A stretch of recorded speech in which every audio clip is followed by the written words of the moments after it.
Click the bell icon to get latest videos from Ekeeda. Hello friends, last video में हमने देखे nature and features of marketing.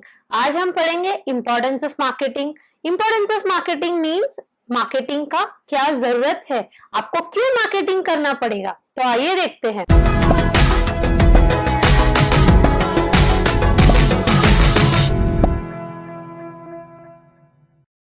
The first point is competitive advantage.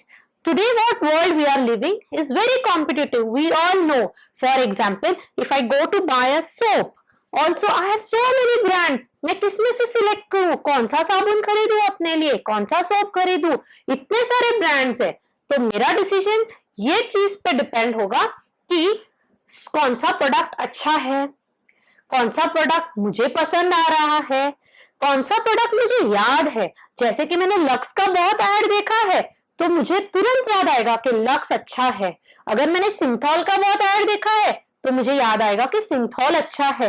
But अगर marketer ने कोई product पे scheme रखी है, जैसे buy 3 get 1 free fair and lovely का पैक आता है, तो मेरा प्रेफरेंस सिंथॉल से फेयर एंड लवली भी हो सकता है। इन शॉर्ट, मार्केट में बहुत सारे कॉम्पिटिटर्स है, तो मेरा प्रोडक्ट खरीदने के लिए आई शुड बी डिफरेंट। तो this is called as competitive advantage. A marketer should be proactive in his actions. Now, what is the meaning of proactive?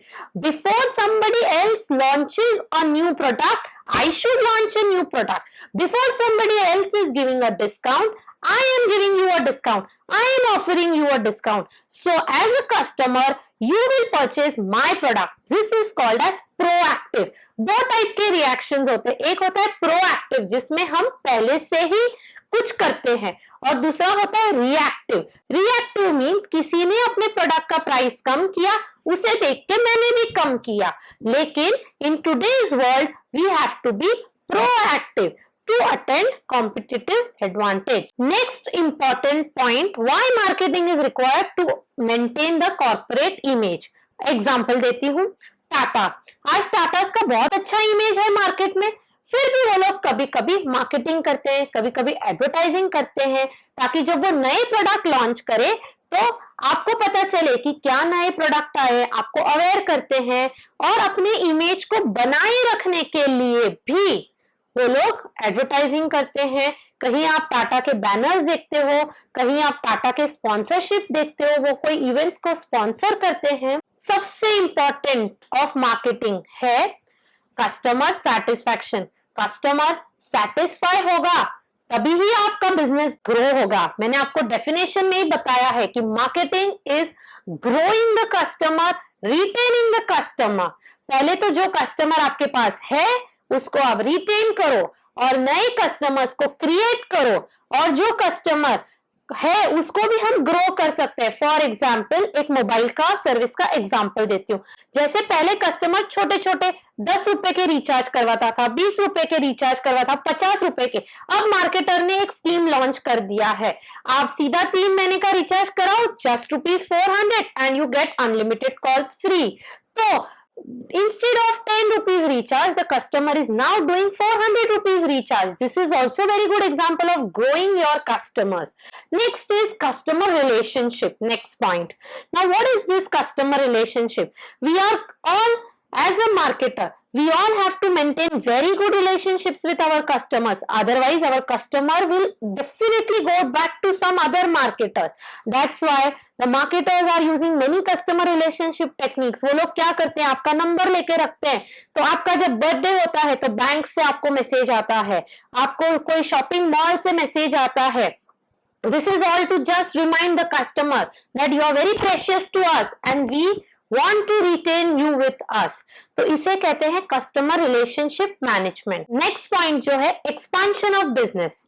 आप बिजनेस को एक्सपांड करना चाहते हैं, उसे ग्रो करना चाहते हैं। जैसे कि मैं एक एग्जांपल देती हूँ कोलगेट का। हमारे अर्बन एरियाज में तो सब कोलगेट यूज करते हैं या कोई भी टूथपेस्ट यूज करते हैं, बट आज भी कहीं ना कहीं बहुत दूर रूरल एरियाज में people still use twigs to clean their teeth. Now, if Colgate or Pepsodent or for that matter any toothpaste industry wants to develop itself in the rural areas, then you have to do marketing. आपको वहां पे जाके लोगों को awareness create करना पड़ेगा, लोगों को समझाना पड़ेगा, लोगों को बताना पड़ेगा कि क्या है ये प्रोडक्ट, कैसे यूज करते हैं, and then only you can expand your business. Next point is economies of scale. पहले तो बच्चों ये कॉन्सेप्ट को अच्छे से समझ लो. What is economies of scale? मैं ये पॉइंट एक्सप्लेन करने के लिए पार्ले जी का एग्जाम्पल देती हूँ.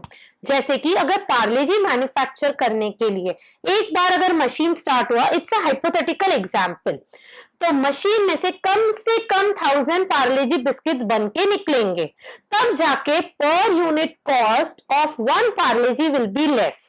अभी अगर कस्टमर का डिमांड है सिर्फ उसे 500 पार्ले जी बिस्किट चाहिए, तो भी मशीन चालू हुआ तो मैं पूरे के पूरे 1000 बिस्किट्स बनाऊंगी. क्यों ऐसा करूंगी?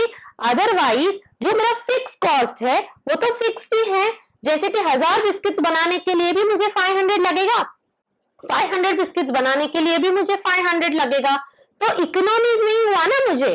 तो बेटर है कि मैं पूरे 1000 पार्ले जी बिस्किट्स मैन्युफैक्चर करूं, जो कस्टमर का डिमांड है 500 का वो सेटिस्फाई करूं, और जो 500 बिस्किट्स है उसे सेव कर लूं फ्यूचर डिमांड के लिए. तो इकोनॉमीज ऑफ स्केल का मीनिंग ये होता है that every firm has a fixed cost. Now when you have a fixed cost, you have to produce minimum number of units so that your fixed cost spreads over all the units and your per unit cost is reduced. So now for me, in my case, to sell Parle G biscuits, I will manufacture 1000 Parle G biscuits so that my fixed cost is reduced and it spreads over all the units, right? Now I have a demand of only 500 biscuits. Remaining 500 biscuits, I am not going to keep it with me for years together, right? I want to sell it as soon as possible. So how can I sell it as soon as possible? Marketing, advertising. I will use all the 4 P's. I will give some offers. I will do rigorous advertising. I will use proper physical distribution channels. So my remaining 500 biscuits are sold. This is a win-win situation for all of us. I get economies of scale. Customer is also getting the value for money. That's why we are getting Parle G high quality at a very low price. This is called as customer value. Next सबसे important जो objective है marketing का वो है brand image.